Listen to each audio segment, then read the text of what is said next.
Hello, everybody, and thank you for joining me today. It's Allan Laboucan with the Rocks and Stocks News Show. Got one of our sponsors, i-80 Gold, that just put out some spectacular results from their Cove project.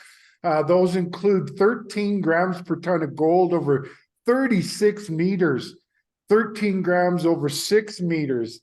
This one, people may have lost a little bit of sight of it, Ewan, but it's a pretty tremendous project. Yeah, I think because we've the last several years we've spent just advancing the permitting to go underground at Cove without any significant drill campaigns. I think it's one of the deposits within our portfolio that's been maybe even somewhat forgotten, especially with the success we've had at Ruby Hill. But we just started the underground drill program. It'll be going for probably the next 12 months. So I expect a lot more of this. These are the first 4 holes that we released today in advance of our Investor Day presentation here in a few hours. It's the first 4 holes we've drilled there in, I believe, about 5 years. And really, as you said, they really highlight what a high-grade project this is. And, you know, the width's up to 36 meters. Those are close to true width that we're drilling there. It really is an impressive deposit, and we look forward to continuing to advance it over the next several years to ultimately where we think it will be one of the 3 mining operations we build over the next several years. And just to put it into context, it's pretty hard to find 1 million ounce gold deposits out there with better than a 10-gram grade on it. Yeah, the average grade of the previous resource, I think it was completed in 2018 after our last drill campaign, was nearly 11 grams. So amongst our deposits, it is one of, if not the highest grade of our 3 Carlin-type deposits that we have within our portfolio. I just wanted to show this. So there's the headline, pretty spectacular. You're looking at over 400 gram meters there. Here's this is the green stuff, is the completed holes. And then you've got all this fan of holes off of several underground stations.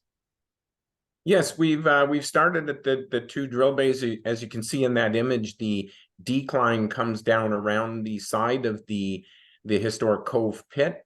We've got about 100 feet to go on the western section. That's the section off to the left, and we'll be complete that platform on the western end here shortly.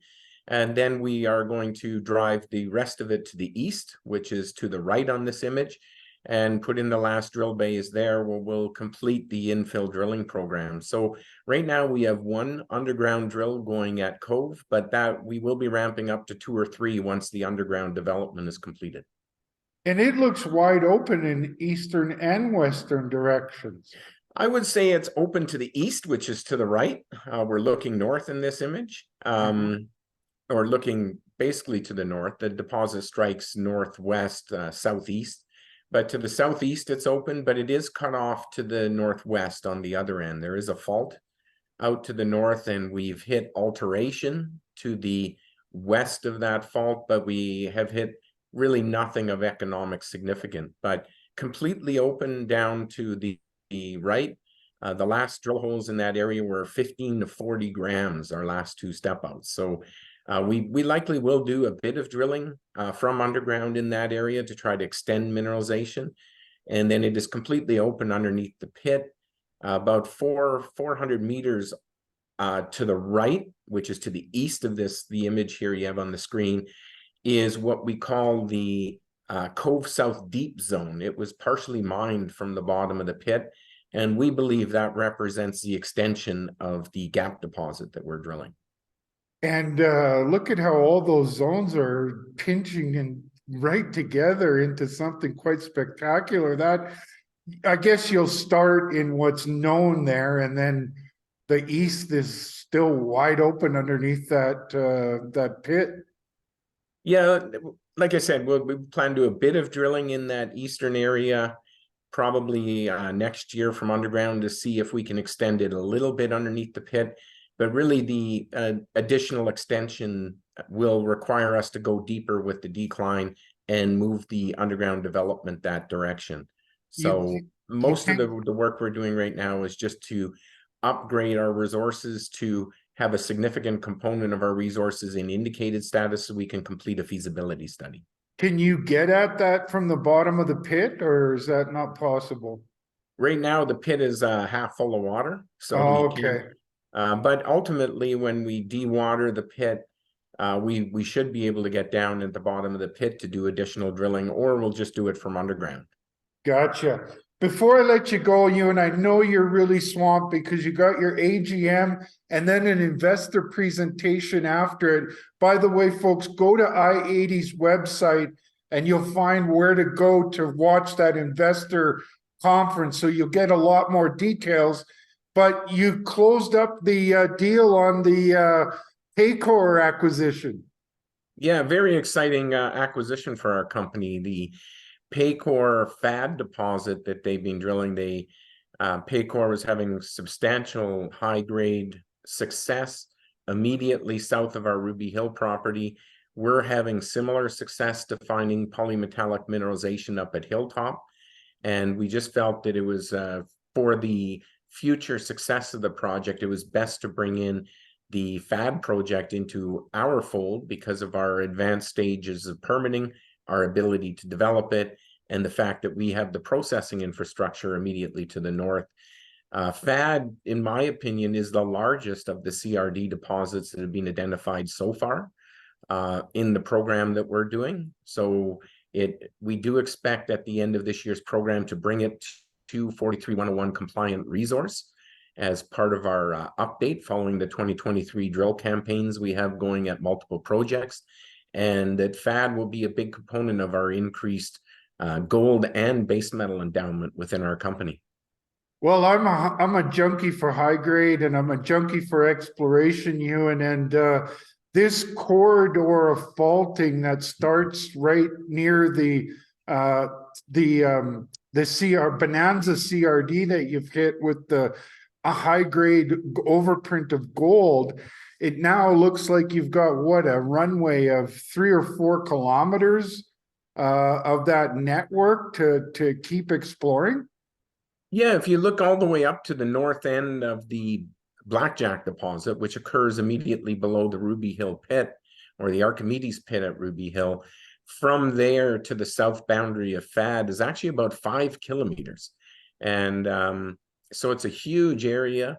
We've definitely been finding that there is a northwest fault structures that are really important to the emplacement of both the mineralization within the Archimedes pit, but also Hilltop and also where FAD is. So one thing we are looking at, we just announced we're doing, or it was just announced that we're doing a MAG airborne survey with Golden Lake, and that will cover the FAD property and all the way up to the Ruby Hill pit. That'll help us map out hopefully multiple northwest structures, and we'll start probably later in this year's program, we'll start testing some of those structures within what we call the untested Hilltop corridor. And hopefully we have similar success that we've been having to date. I've actually done some work on Google Earth and you can see the faulting structures all the way from the Archimedes pit through Paycore's ground and all the way into Golden Lake. So that geophysics that you're doing with Golden Lake and yourselves is very exciting for me. Again, this is one of the best exploration areas I can find anywhere in the world, Ewan. Yeah, well, thanks for those kind words, and we'll hopefully continue to have success and give you more to talk about in your show. Well, again, I'm going to let you run, Ewan. I know we're tight on time, but for those investors that want to learn more about i-80, go to the i-80 Gold's website and check out that investor presentation that they're doing in a few hours. Ewan, congratulations, man. Keep up the great work. Thanks, and good talking to you again. Okay, I'm going to close it off. So i-80 Gold has the Bonanza CRD with the overprint of very high-grade gold at Ruby Hill project, which includes now Archimedes and all the way down to the FAD deposit that was one of the historical producers. That just opens up all of their ground for, as Ewan said, 5 kilometers of a structural corridor there. They've got the Granite Creek project that's right beside a 25 million ounce gold deposit that keeps on being wide open as you go towards that big deposit, and the same kind of rocks, same kind of geological structure, and as you get deeper, it's getting higher grade. Now you got Cove that I never forgot about, because I remembered it. It was my favorite project in Premier Gold. You know, these 1 million ounce high grade deposits are not even easy to find, and i-80 Gold has 3 world-class projects, infrastructure, mining